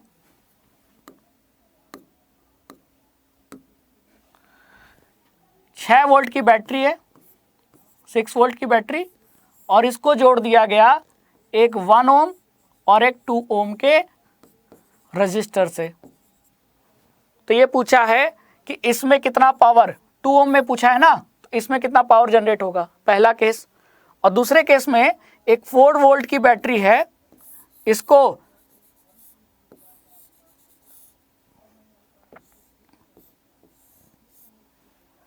ये एक 4 वोल्ट की बैटरी एक 12 ओम और एक 2 ओम के रजिस्टर के साथ पैरेलल में जोड़ दिया गया है। तो इसमें कितना पावर जनरेट होगा, है ना। तो यहां पावर कैसे निकाला हमने, ध्यान देखना, यहां हमने पावर ऐसे निकाला कि सीरीज में करंट सेम रहता है, ठीक है। तो पहले करंट की वैल्यू निकाल ली हमने, तो करंट की वैल्यू V बाई आर, तो V कितना था 6, R इक्विवेलेंट होगा तो 2 और 1 3, तो R की वैल्यू आ गई 2 एम्पियर। अब करंट और पावर का फॉर्मूला ये बनता है I स्क्वायर R। तो इससे हमने इस वाले रेजिस्टेंस पे, इसमें भी तो 2 एम्पियर का करंट जाएगा, तो 2 इंटू 2 I स्क्वायर मतलब 2 का स्क्वायर, और रेजिस्टेंस कितना 2, तो हमने इस वाले बल्ब पे निकाल लिया पावर 8 वॉट। इस वाले बल्ब पे नहीं, इस वाले रेजिस्टेंस पे। और फिर अब हमको इस कॉम्बिनेशन में इसका पावर निकालना था, तो इसका पावर निकालने के लिए हमने करंट नहीं निकाला। क्यों? क्योंकि हमको पता है कि पैरेलल में पोटेंशियल सेम होता है, तो 4 वोल्ट पोटेंशियल इसके क्रॉस भी होगा और इसके क्रॉस भी होगा। तो 2 ओम के तार पे 4 वोल्ट का पोटेंशियल लगा है, तो हमने सीधे V स्क्वायर बाई आर लगा दिया, तो 4 इंटू 4 अपॉन 2 ओम, तो 8 वॉट आ गया। ये लॉजिक है, क्लियर। चलो क्वेश्चन नंबर 15 पे आते हैं। 2 लैंप दिए गए हैं, एक का पावर 100 वॉट है, 220 वोल्ट पे अप्लाई हो रहा है potential, and other 60 what power, उस पे भी पोटेंशियल 220 वोल्ट अप्लाई हो रहा है। तो दोनों का पोटेंशियल तो सेम है, क्योंकि घर पे जो पोटेंशियल सप्लाई होती है, हमारे घर में जो पोटेंशियल 220 वोल्ट की सप्लाई होती है, और एक बल्ब का पावर 100 वॉट है, दूसरे बल्ब का पावर 60 वॉट है। अगर इनको पैरेलल में जोड़ दिया गया तो what current is drawn from the line if the supply voltage is 220 volt. तो अगर हम इन दोनों को पैरेलल में जोड़ दें तो कितने करंट फ्लो होगा सप्लाई लाइन में, मतलब सर्किट में। अब आप ये देखो, करंट निकालने के लिए पैरेलल में क्या होता है, पैरेलल में करंट डिवाइड हो जाता है। तो यहां से मान लेते हैं I करंट आया, तो इधर चला गया I1, इधर आ गया I2, और I1 और I2 को जोड़ दें तो I आ जाएगा। तो एक चीज तो पता चल गई, I equal to I1 plus I2। Parallel में करंट डिवाइड हो जाता है। अब मुझे I1 की वैल्यू निकालना है, I2 की वैल्यू निकालना है, दोनों को जोड़ दूंगा, मेरी I की वैल्यू आ जाएगा। अब मैं I1 की वैल्यू कैसे निकालूं, मुझे दिया क्या है, मुझे दिया है पावर और वोल्टेज। तो पावर इक्वल टू क्या होता है, बताओ, पावर इक्वल टू क्या होता है, या तो VI होता है, यही होता है ना। अब पावर कितना दिया है, पावर दिया है 100, वोल्टेज कितना दिया है 220, तो I आ गया, I की वैल्यू कितनी आ गई 10/22, है ना। और यहां देखो पावर VI, तो यहां पावर कितना दिया है 60, V की वैल्यू 220, तो I की इंटू I, तो I की वैल्यू कितनी आ गई, ये I1 है, ये I1 है, ये I2 आ गया 60/220, मतलब 6/22। तो जब आप दोनों को सॉल्व करोगे, है ना, तो I1 आएगा पॉइंट, देखो 100/220, 60/220, तो I1 आ जाएगा आपका यहां से कितना 0.45 एम्पियर, और 6/22 करोगे तो ये I2 आ जाएगा 0.27 एम्पियर। अब I1 और I2 आ गया तो दोनों को जोड़ देंगे, यही सीखा है ना हमने। तो I आ जाएगा टोटल करंट, तो जब दोनों को जोड़ा तो आया कितना 0.72 एम्पियर। तो इस सर्किट में 220 वोल्ट के पोटेंशियल लाइन पे, मतलब पोटेंशियल पे इतना करंट फ्लो होगा। हमारा ये रहा आंसर। ठीक है, चलो फिर आता है क्वेश्चन नंबर 16। क्वेश्चन नंबर 16 में क्या दिखा है, विच यूजेज मोर एनर्जी, कौन ज्यादा एनर्जी यूज करेगा, 250 वॉट का टीवी सेट जिसको 1 घंटे चलाया गया, या 1200 वॉट का टोस्टर जिसे 10 मिनट चलाया गया। तो एनर्जी पूछा है, तो एनर्जी क्या होता है, एनर्जी होता है पावर इंटू टाइम। तो अगर मैं पावर को टाइम से मल्टीप्लाई कर दूं तो पावर किस में होना चाहिए, वॉट में, और टाइम किस में होना चाहिए, सेकंड में, है ना। तो मैं पहले टीवी के लिए लगाता हूं, तो टीवी का पावर कितना है 250 वॉट इंटू टाइम कितना है 1 घंटा, तो 1 घंटे को सेकंड में बदलना पड़ेगा, तो 60 इंटू 60। ठीक है, ये तो हो गया टीवी के लिए। टोस्टर के लिए मैं करूंगा यही चीज, तो energy is equal to power into time. Power कितना है 1200 वॉट, और टाइम मुझे सेकंड में रखना है, कितना दिया है 10 मिनट, 1 मिनट में 60 सेकंड, तो 10 मिनट में 10 इंटू 60 सेकंड। तो ये हो गया टोस्टर की एनर्जी, ये हो गई इसकी एनर्जी। अब दोनों को आप सॉल्व करोगे तो टीवी की एनर्जी पाओगे कितना, 90 यूनिट 10 100 1000 10,000 लाख 9 लाख जूल। और टोस्टर की एनर्जी कितना निकालोगे, देखो 1200 हमने किया था ना, 1200 वॉट इंटू 600, तो कितना आया बताओ, 7,20,000 जूल। तो कौन ज्यादा एनर्जी कंज्यूम कर रहा है, साफ साफ लग रहा है कि टीवी ज्यादा एनर्जी कंज्यूम कर रही है। ठीक है, बहुत सिंपल था, बस हमको पावर इंटू टाइम करना था, बस ध्यान रखना था पावर जूल में, टाइम सेकंड में। क्लियर, चलो next question. Question number 17, an electric heater of resistance 8 ohm draws 15 ampere from the service main 2 hours, calculate the rate at which heat is developed in the heater. तो हमको rate calculate करना है कि कितने rate से heat develop होगा। तो heat का फॉर्मूला क्या होता है, हाँ, हीट का फॉर्मूला होता है I² RT। लेकिन जब रेट पूछा है तो मतलब हीट एक टाइप की एनर्जी है, एनर्जी पर यूनिट टाइम, मतलब ये टी से डिवाइड कर दूं तो ये पूछा है आपका, मतलब पावर पूछा है भाई। हीट एक टाइप की एनर्जी है और एनर्जी कंज्यूम्ड या प्रोड्यूस पर यूनिट टाइम यही पावर होती है।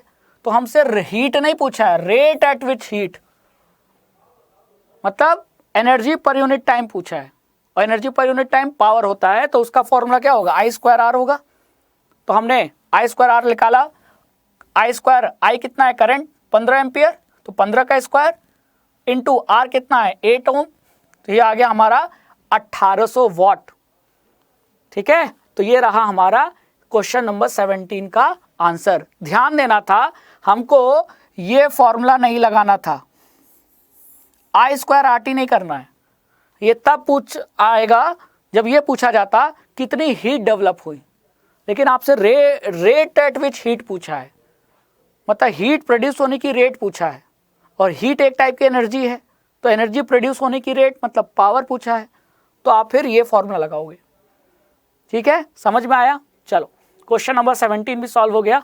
क्वेश्चन नंबर 18 पे आता है। अब 18 में कई पार्ट हैं, तो पहले पार्ट का स्टार्ट करते हैं कि explain the following, why is the tungsten used almost exclusively for filament of electric lamp. Electric lamp या बल्ब बनाने के लिए, इलेक्ट्रिक बल्ब या लैंप का फिलामेंट बनाने के लिए हम टंगस्टन का मटेरियल क्यों यूज करते हैं, क्योंकि टंगस्टन का मेल्टिंग पॉइंट बहुत ज़्यादा होता है, और अगर ज़्यादा होगा तो जब भी इस फिलामेंट से करंट फ्लो होगा तो करंट फ्लो होने से हीट डेवलप होती है, लेकिन क्योंकि टंगस्टन का मेल्टिंग पॉइंट ज़्यादा है तो वो हीट प्रोड्यूस होने के बावजूद भी मेल्ट नहीं करेगा, और मेल्ट नहीं करेगा तो वो लगातार ग्लो करेगा और हमको रोशनी मिलेगी। तो इस क्वेश्चन का आंसर क्या है, टंगस्टन का क्यों यूज़ किया जाता है फिलामेंट बल्ब बनाने, मतलब बल्ब का फिलामेंट बनाने में, इसलिए यूज़ किया जाता है क्योंकि इसका मेल्टिंग पॉइंट बहुत हाई होता है। तो ये हीट डेवलप होने के बावजूद भी मेल्ट नहीं करेगा, क्योंकि बहुत ज़्यादा टेम्परेचर पे मेल्ट होता है, और उतना टेम्परेचर पहुंचता नहीं है तो ये मेल्ट नहीं करता है ना। तो ये रहा क्वेश्चन नंबर 18 का ए पार्ट। क्वेश्चन नंबर 18 का B part, why are the conductors of electric heating device. जितने भी इलेक्ट्रिक हीटिंग डिवाइस है जैसे कि गीजर, टोस्टर, आयरन, वो एलॉय से क्यों बनाए जाते हैं रेदर देन प्योर मेटल? तो अगर हम प्योर मेटल की जगह हम एलॉय क्यों यूज करते हैं इन इलेक्ट्रिक हीटिंग डिवाइस का मतलब वायर या कह लो कंडक्टर बनाने में? मतलब आयरन है, टोस्टर है, इनको हम एलॉय से बनाते हैं, ना कि प्योर मेटल से। क्यों? क्योंकि देखो हीटिंग इफेक्ट, भाई आयरन जब गर्म होगा हमारे काम का है, टोस्टर गर्म होगा तो हमारे काम का है, रूम हीटर गर्म होगा तो हमारे काम का है। तो गर्म यानी हीट, और हीट का फॉर्मूला होता है I² RT। तो हीट तब ज़्यादा प्रोड्यूस होगा जब रेजिस्टेंस ज़्यादा होगा, और रेजिस्टेंस किसका ज़्यादा होता है? एलॉय का, as comparison to pure metal. इसीलिए हम एलॉय का यूज़ करते हैं, क्योंकि अगर हम एलॉय का बनाएंगे हीटिंग डिवाइस तो एलॉय का बनाने की वजह से आर की वैल्यू ज़्यादा होगी तो ज़्यादा हीट प्रोड्यूस होगा, उतने ही करंट में उतने ही समय में ज़्यादा हीट प्रोड्यूस करेगा, और उस हीट का हम यूज़ कर लेते हैं, चाहे कपड़ा प्रेस करना हो, चाहे टोस्टर में ब्रेड गर्म करना हो, है कि नहीं? तो इसीलिए एलॉय का बनाया जाता है, क्योंकि एलॉय का रेजिस्टेंस क्या होता है? हाई होता है। जितना ज़्यादा रेजिस्टेंस उतना ज़्यादा हीट। क्लियर? चलिए क्वेश्चन नंबर 18 का C, why is the series arrangement not use for domestic circuit? घरों में जो हमारे बिजली का कनेक्शन है उसमें जितने भी बल्ब या फैन हैं उन सभी को पैरेलल में जोड़ा जाता है, सीरीज में नहीं। क्यों? पहली बात, सीरीज में जोड़ देंगे तो सीरीज में रेजिस्टर जो रेजिस्टेंस होता है वो क्या होता है? जुड़ जाता है, और अगर रेजिस्टेंस जुड़ेगा सीधे सीधे तो रेजिस्टेंस की वैल्यू बढ़ जाएगी। तो V = IR के हिसाब से, अब ये तो फिक्स है, हमारे घरों में कितने वोल्टेज की सप्लाई होती है? 220, तो ये तो फिक्स है। तो अगर ये फिक्स है तो R बढ़ेगा तो करंट की वैल्यू कम, और करंट की वैल्यू कम हो जाएगी तो हमारे जो इलेक्ट्रिकल अप्लायंसेस है वो रन कैसे करेंगे? तो एक तो प्रॉब्लम ये है, और दूसरा ये है कि सीरीज में वोल्टेज का लॉस होता है ना? IR, इतना वोल्टेज गिर गया, फिर आगे गए इतना वोल्टेज और गिर गया। तो वोल्टेज हमेशा गिरने के वजह से वोल्टेज ड्रॉप होता है, तो वोल्टेज गिर जाएगा तो आपके इलेक्ट्रिक अप्लायंसेस काम कैसे करेंगे? ठीक है, और भी कई सारे रीजन है। ठीक है, अगर मुझे सीरीज में जोड़ दिया मैंने इलेक्ट्रिकल अप्लायंसेस को, तो अगर मैंने यहां से एक को अप्लायंस को स्विच ऑफ किया तो बाकी सभी भी स्विच ऑफ हो जाएंगे। तो ऐसे बहुत सारे रीजन की वजह से हम पैरेलल में जोड़ते हैं, ना कि सीरीज में। दो मेन रीजन आपके सामने हैं, मैंने बता दिए। ठीक है, क्योंकि सीरीज में जोड़ेंगे तो रेजिस्टेंस बढ़ जाएगा, और इक्विवेलेंट रेजिस्टेंस बढ़ेगा तो करंट बहुत कम हो जाएगा, small amount of current flow करेगा सर्किट में, और कम करंट से जाहिर सी बात है कि आपका जो डिवाइस है वो काम नहीं कर पाएगा। ठीक है, चलो क्वेश्चन नंबर 18 का D, how does the resistance of wire very with its area of cross section? मतलब किसी वायर का जो रेजिस्टेंस है उसके एरिया ऑफ क्रॉस सेक्शन से कैसे डिपेंड करता है? तो इस तरीके से डिपेंड करता है, मतलब किसी वायर का जो रेजिस्टेंस है वो उस वायर के क्रॉस सेक्शनल एरिया के इनवर्सली प्रोपोर्शनल होता है ना? लेंथ के डायरेक्टली प्रोपोर्शनल, लेकिन एरिया के इनवर्सली प्रोपोर्शनल। मतलब मैंने एरिया बढ़ा दिया वायर का, देखो अब ये एरिया बढ़ गया ना, तो एरिया बढ़ गया तो रेजिस्टेंस कम हो जाएगा, मतलब इनवर्सली प्रोपोर्शनल होता है। क्लियर? नेक्स्ट क्वेश्चन नंबर 18 का E, why are copper and aluminium wires usually employed for electricity transmission? घरों में जितने भी आप इलेक्ट्रिकल आइटम देख रहे हो उसमें जो तार यूज हुआ है वो तो या तो कॉपर का बना होगा या तो एल्यूमिनियम का। तो कॉपर और एल्यूमिनियम दो ही वायर बनाने के लिए सबसे ज्यादा यूज किए जाते हैं। क्यों? इसलिए एक तो इनकी रेजिस्टेंस बहुत कम होता है, देखो एल्यूमिनियम सफेद रंग का, ये ब्राउन रंग का कॉपर, ये यूज होता है। कूलर आपके घरों में जो है उसमें जो वायरिंग यूज की गई है वाइंडिंग के लिए, वो तो या तो कॉपर की वाइंडिंग होती है तो एल्यूमिनियम की वाइंडिंग। ठीक है, क्यों यही दोनों यूज किए जाते हैं? इसलिए क्योंकि पहली बात तो अच्छे कंडक्टर होते हैं इलेक्ट्रिसिटी के। वैसे तो सबसे अच्छा कंडक्टर सिल्वर होता है, लेकिन सिल्वर महंगा है ना, चांदी का तार अगर हम घरों में लगाएंगे तो हम तो सड़क पे आ जाएंगे, इतना पैसा कहाँ है, तो हम चांदी का यूज़ नहीं करते। तो चांदी के अलावा और ऑप्शन जो सस्ता भी हो और जो अच्छा कंडक्टर भी हो तो वो है कॉपर और एल्यूमिनियम। तो एक पॉइंट एक अच्छा कंडक्टर है और दूसरा पॉइंट कि रेजिस्टेंस कम है। तो कम रेजिस्टेंस होने के कारण अच्छा कंडक्टर बन जाता है और हाई अमाउंट ऑफ करंट इसमें फ्लो हो सकता है। ठीक है, तो हमारा एनर्जी लॉस नहीं होगा, अच्छा करंट फ्लो करेगा। तो अच्छा कंडक्टर होने के वजह से, लो रेजिस्टेंस होने के वजह से, और ये भी कह लो कि बहुत ज़्यादा महंगा भी नहीं है, इन सभी खूबियों के वजह से हम एल्यूमिनियम और कॉपर का वायर इलेक्ट्रिसिटी ट्रांसमिशन में यूज़ किया जाता है, करते हैं। ठीक है, तो ये रहा क्वेश्चन नंबर 18E का आंसर, और इस तरीके से हमने इस एनसीईआरटी एक्सरसाइज को सॉल्व कर लिया। आई होप आपने इस सेशन को एंड तक देखा होगा। यू लाइक दिस सेशन, इसी तरह हमारे साथ पढ़ते रहिए। Thank you so much.